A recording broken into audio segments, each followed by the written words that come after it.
రాజ్ తరుణ్ లావణ్య కేసులో ట్విస్ట్లు బయటపడుతున్నాయి. రాజ్ తరుణ్ కు సపోర్ట్ గా ఉన్న ఆర్జే శేఖర్ భాషపై దాడి జరిగింది. ప్రస్తుతం ఆయన ఒక ప్రైవేట్ ఆసుపత్రిలో ట్రీట్మెంట్ తీసుకుంటున్నారు. అయితే శేఖర్ భాష రాజ్ తరుణ్ కి లావణ్య నుంచి ప్రాణహాని ఉందంటున్నారు రాజ్ తరుణ్ తరపున లాయర్ మధు శర్మ. భద్రత కల్పించాలని ఇప్పటికే పోలీసులను కోరాము. నిన్ననే నేను శేఖర్ భాష నుంచి ప్రాణహాని ఉందని చెప్పి పోలీసులకు లావణ్య కూడా ఫిర్యాదు చేసింది.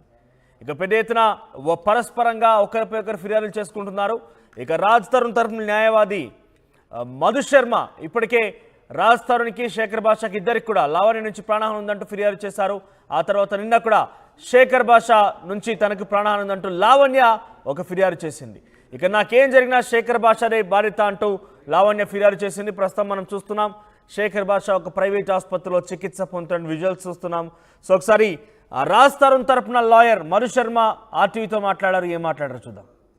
రాజ్ తరుణ్ లావణ్య కేసు ముందు నుంచి కూడా చర్చనీయాంశంగా మారిందనే చెప్పాలి. అయితే ముందు నుంచి కూడా రాజ్ తరుణ్ కి ఎవరైతే ఉన్నారో శేఖర్ భాష చాలా సపోర్టివ్ గా మాట్లాడుతున్నారు అన్న విషయం కూడా మనకు తెలిసింది. అయితే ప్రస్తుతం నిన్న రాత్రి ఒక ప్రముఖ ఛానల్లో ఇంటర్వ్యూ ఇస్తున్న సమయంలో ఎవరైతే లావణ్య ఉన్నారో ఒక ముగ్గురు రౌడీలను తీసుకొచ్చి అతని మీద దాడికి దిగిందనేది కూడా తెలుస్తా ఉంది. అయితే ఇప్పుడు ఆయన హాస్పిటల్ అయితే చికిత్స పొందుతున్నారు. మరి ఆయన కండిషన్ ఏ విధంగా ఉంది, అదే విధంగా అసలు ఏం జరిగిందని తెలియజేయడానికి ఇప్పుడు మనతో పాటు రాజ్ తరుణ్ అడ్వకేట్ మధు శర్మ గారు మనతో ఉన్నారు. ఆయనతో మాట్లాడి అన్ని తెలుసుకుందాం. నమస్తే సార్, నిన్న అసలు ఏం జరిగింది? నిన్న అంటే తను నిన్న లైవ్ షో ఒక ఛానల్లో చేస్తున్నప్పుడు, ఆంధ్రప్రభ అనేటువంటి న్యూస్ ఛానల్లో చేస్తున్నప్పుడు శేఖర్ భాష మీద దాడికి ప్రయత్నించినటువంటి కొంతమంది దుండగులు తను తీవ్రంగా గాయాల పాలు చేయడం జరిగింది.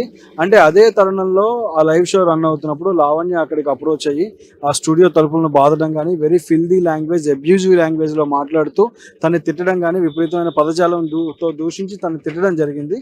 సో తను అప్పటి నుంచి అక్కడికి బయటికి వెళ్లకుండా కాసేపు ఆగినా కానీ వాళ్ళు కదలకపోవడంతో తనకి లేట్ నైట్ అయిపోతుంది, ఇంటికి వెళ్ళాలి అని చెప్పేసి తను బయలుదేరిన క్రమంలో తన మీద చెప్పులు విసిరేసి తన మీద దాడికి ప్రయత్నించిన తరుణంలో తను తప్పించుకోవడానికి కూడా చూశారు. కానీ తన మీద చాలా ఫోర్స్ఫుల్ గా తను అటాక్ చేయించడం జరిగింది. దుండగులు అటాక్ చేశారు. సో అటాక్లో శేఖర్ భాష గాయాల పాలై హాస్పిటల్లో జాయిన్ అవ్వడం జరిగింది. అంతా తనకి ఇక్కడ మోచేతులకి, తుంటికి ప్లస్ కాలర్ బోన్ కొంచెం పెయిన్గా ఉంది. మజిల్స్ అన్ని స్ట్రెస్ అయిపోయి ఉన్నాయి. సో అతి త్వరలోనే తను మీ ముందుకు వస్తారు. ఒక టూ డేస్లో తను మళ్ళీ మీడియా ముందుకు వస్తారు. ఈ డ్రగ్స్ పైన యుద్ధాన్ని ఆపనని స్పష్టంగా కూడా తను చెప్పాడు. అంటే ఇంతకు ముందు కూడా ఒకసారి ఒక ప్రముఖ టీవీ ఛానల్లో చెప్పు విసరడం జరిగింది. ఇది రెండోసారి అతని మీద దాడి చేయడం అనేది కూడా తెలుస్తా ఉంది. అయితే దీని మీద నెక్స్ట్ స్టెప్ ఏ విధంగా తీసుకోబోతుంది? అంటే తను ఆల్రెడీ చెప్పాడు ఇదివరకే, నాకు ప్రాణహాని ఉందనే విషయాన్ని తను చెప్పడం జరిగింది. తనకే కాదు తన కుటుంబానికి కూడా, తల్లిదండ్రులకు కూడా ప్రాణహాని ఉందనే విషయాన్ని తను వ్యక్తపరచడం జరుగుతుంది. తనతో పాటుగా ఈ కేసులో రాజ్ తరుణ్ తల్లిదండ్రులకు కూడా ఉంది అని చెప్పారు. అంటే ఈ డ్రగ్స్ మాఫియాని ఎండకడుతున్న తరుణంలో తన ప్రాణహాని పూర్తి స్థాయిలో ఉండి తన ప్రాణాలు కోల్పోయే పరిస్థితి కూడా ఉందని ఈ దాడి ఒక ఉదంతం, పూర్తిగా ఒక ఉదంతం. ఎందుకంటే తను చెప్తున్న మాట విట్నెసెస్ని ఇవాళ పూర్తి స్థాయిలో తీసుకొచ్చి మనం ప్రొడ్యూస్ చేస్తున్నాం, సాక్ష్యాధారాలను సేకరించాం, ఈ స్థాయిలో పోరాటం సాగుతుంది, ఇది ఎక్కడ ప్రూవ్ అవుతుందన్న భయంతో మాత్రమే నా మీద దాడులు జరుగుతున్నాయి. సో పోలీస్ వారికి నేను పూర్తిగా సహకరిస్తాను. డ్రగ్స్ విషయంలో ఎవరెవరు ఎలా బాధితులు అవుతున్నారు, ఆడపిల్లలు ఎలా బలైపోయారు ఈ డ్రగ్స్ కేసులో అనే విషయాన్ని నేను పోలీస్ వారికి సహకరించి చూపిస్తానని చెప్పి ఆయన స్పష్టంగా చెప్తున్నాడు. ఆ తరుణంలోనే ఆయన మీద ఈ దాడి జరగడం జరిగింది. ఎప్పుడైతే లావణ్య రాజ్ తరుణ్ మీద కేసు పెట్టిందో అప్పటి నుంచి కూడా శేఖర్ భాష తనని సపోర్ట్ చేస్తూ ఉండడం జరిగింది. మరి ఇప్పుడు రాజ్ తరుణ్ ఏ విధంగా స్పందించాడు? రాజ్ తరుణ్ కూడా దీన్ని చాలా తీవ్రంగా ఖండించారండి. చాలా అంటే చాలా తీవ్రంగా ఖండించారు. సో ఇది యాక్సెప్ట్ చేసే చర్య కాదు. తను ఖచ్చితంగా దీని మీద లీగల్ గా మూవ్ అవుదాం అని చెప్పి అన్నారు. ఖచ్చితంగా దీనిపైన మేము లీగల్ గా మూవ్ అవుతాము. నెక్స్ట్ కోర్స్ ఆఫ్ యాక్షన్ అయితే చూస్తారు. మళ్ళీ there would be a big blow. నేను మీ ఛానల్కి అక్కడ ఉన్నప్పుడు ఒక బిగ్ బ్లో రాబోతుంది, వెయిట్ చేయండి అని చెప్పి మరి మేము బయటకు వచ్చాం. మళ్ళీ there would be big blow అండి.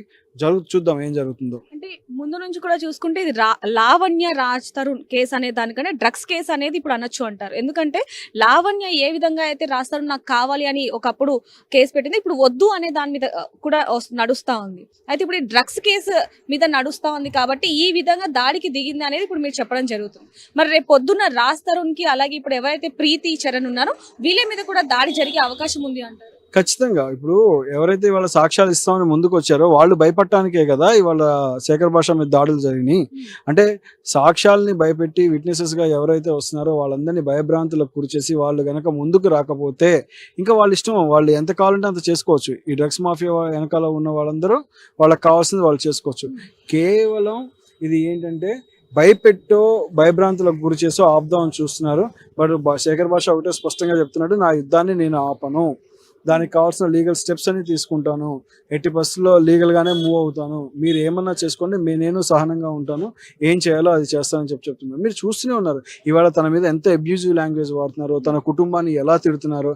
ఇవాళ శేఖర్ భాష మాట్లాడే ప్రతి మాట నేను సాక్ష్యాధారాలు చూపించే కదా మాట్లాడాను, సాక్ష్యాధారాలు లేకుండా నేను ఎక్కడ మాట్లాడాను చూపించను ఆయన అడుగుతున్నాడు స్పష్టంగా. కానీ దానికి సమాధానం చెప్పలేక తన మీద ఫిల్దీ లాంగ్వేజ్, తన మీద అబ్యూజివ్ లాంగ్వేజ్, తన కుటుంబం మీద ఒక దుర్భాషలాడటము, కుటుంబాన్ని లాక్కురావడం, ఆయన కుటుంబాన్ని మధ్యలో గొడవల్లోకి, అంటే ఇష్టానుసారంగా తన మీద దాడి చేయాలని ఆలోచించడం, అంటే అటు మానసికంగా ఇటు భౌతికంగా సైకలాజికల్గా ఫిజికల్గా దాడి చేసి ఇతన్ని ఆపితే డ్రగ్స్ మాఫియా బయటికి రాదు అని చెప్పి వాళ్ళ కుట్ర అని తను స్పష్టంగా చెప్పాడు ఆ మాట. మరి నిన్న ఇదంతా జరిగిన తర్వాత లావణ్యలే రివర్స్ లో కేసు పెట్టడం జరిగింది. మరి దీన్ని బట్టి మీరేమనుకుంటున్నారు? మరి మీరు కూడా మళ్ళీ కేసు పెట్టే అవకాశం ఉందా? లేదు, నిన్న తన హాస్పిటల్లో జాయిన్ చేసిన తర్వాత నిన్న మిడ్ నైట్ వాళ్ళు రావడం జరిగింది. జూబ్లీ హిల్స్ పిఎస్ వారికి పూర్తిగా కంప్లైంట్ ఇవ్వడం జరిగింది. వాళ్ళకి ఇన్ఫర్మేషన్ ఇచ్చాము, వాళ్ళు కంప్లైంట్ తీసుకొని వెళ్ళారు. సో దీనిపైన మేము పోలీస్ వారి దగ్గర అటెండ్ అవుతాము, తను కోలుకున్నాక కొంచెం చూసుకొని పోలీస్ వారికి అటెండ్ అవుతాము. తన వర్షన్ కూడా తను ఏం జరిగింది ఏంటనేది చూపిస్తారు. ఖచ్చితంగా దీన్ని మేము లీగల్గానే ప్రొసీడ్ అవుతాం. ఇప్పుడు ఎవరైతే లావణ్య ఉందో, లావణ్య చాలా మంది కూడా డ్రగ్స్ అలవాటు చేసి వాళ్ళని బ్లాక్మెయిల్ చేస్తున్నా అనేది మీరు చెప్పడం జరిగింది. మరి ఇంకా సాక్ష్యాలు ఉన్నాయి, వాటిని కూడా మేము త్వరలోనే తీసుకువస్తామన్నారు. ఎప్పుడు తీసుకురాబోతున్నారు? వస్తుంది, శేఖర్ భాష తొందరలోనే బయట పెడతా అన్నారు. అవి ఉన్నాయి సాక్ష్యాధారాలు, అవి ఖచ్చితంగా సెన్సిటివ్ ఇన్ఫర్మేషన్ ఉన్నాయి. సెన్సిటివ్ ఇన్ఫర్మేషన్ ఇవ్వడం వల్ల పూర్తిగా బయటికి పెట్టలేరు ఇప్పుడే. సో వాటిని పోలీస్ వారికి సబ్మిట్ చేస్తాడు తను.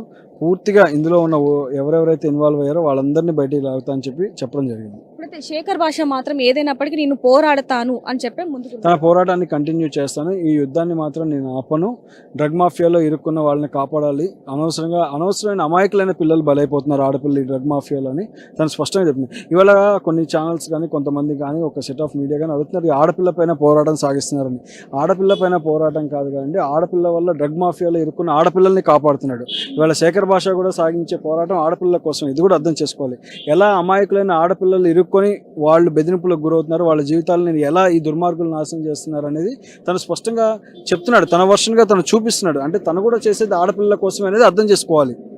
అది అది అది అది దాచిపెడతామంటే మాత్రం అది దాగా నిజం కదా, అదే తన వర్షం కూడా. ఏదైనప్పటికీ దాడి జరిగినా కూడా నేను పోరాడతాను, ఎవరైతే లావణ్య వల్ల బాధింపబడి ఉన్నారో వాళ్ళందరినీ కూడా నేను బయటకు తీసుకొచ్చి ప్రూఫ్ లా చూపిస్తాను, ఏదైనప్పటికీ లావణ్యని జైలుకి పంపించే తీరుతాను అని చెప్పి శేఖర్ భాష కూడా పట్టుదలతో ఉన్నాడనే మధుశర్మ గారు చెప్పడం జరుగుతుంది. ఏదైనప్పటికీ ఇది ఇంకా మరి ఎంత దూరం వెళ్తుందనే చూడాల్సి. మరి కెమెరామెన్ పరశురామ్తో రిపోర్టర్ దగ్గర హైదరాబాద్.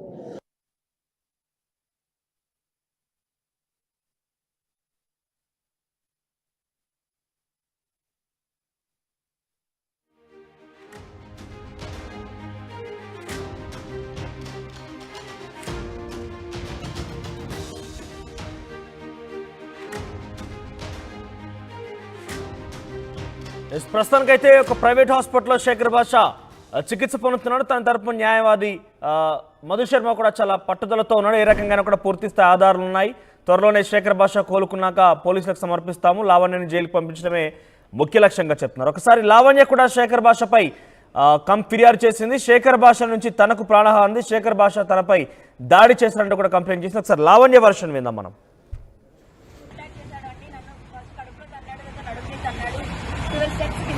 నేను నా బ్రెస్ట్ మొత్తం కార్నర్ ఉన్న రాయికి తగిలింది, పోలీస్ కంప్లైంట్ ఇవ్వడం జరిగిందండి.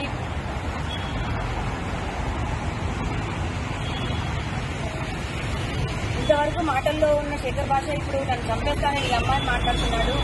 నాకు ప్రాణహాని ఉందండి. మొన్న రాత్రి కూడా మా ఇంట్లో కిటికీల వైపు రాళ్ళు తీసుకొని కొట్టాడు. నాకు భయం వేస్తుంది. నాకేం జరిగినా సరే శేఖర్ భాష మాత్రమే కారణం అవుతాడు. ఎంత పర్సనల్ గా తీసుకోకపోతే శేఖర్ భాష ఇన్వాల్వ్ అయ్యి మాట్లాడుతున్నాడు. మరి ఎన్ని డబ్బులు ముట్టాయో, మరి మగజ తానిముత్యం అంటున్నాడు, అవేమి నమ్మొద్దండి. అండ్ ప్రీతి ఉదయ్ మాట్లాడుతున్న ఈ మాటలేవి కూడా నిజం కాదు. నేను ప్రతిదీ నిరూపించుకుంటాను. ప్రీతి ఉదయ్ వాళ్ళకి నాకు డ్రగ్స్ దానికి అసలు ఏం సంబంధం లేదు.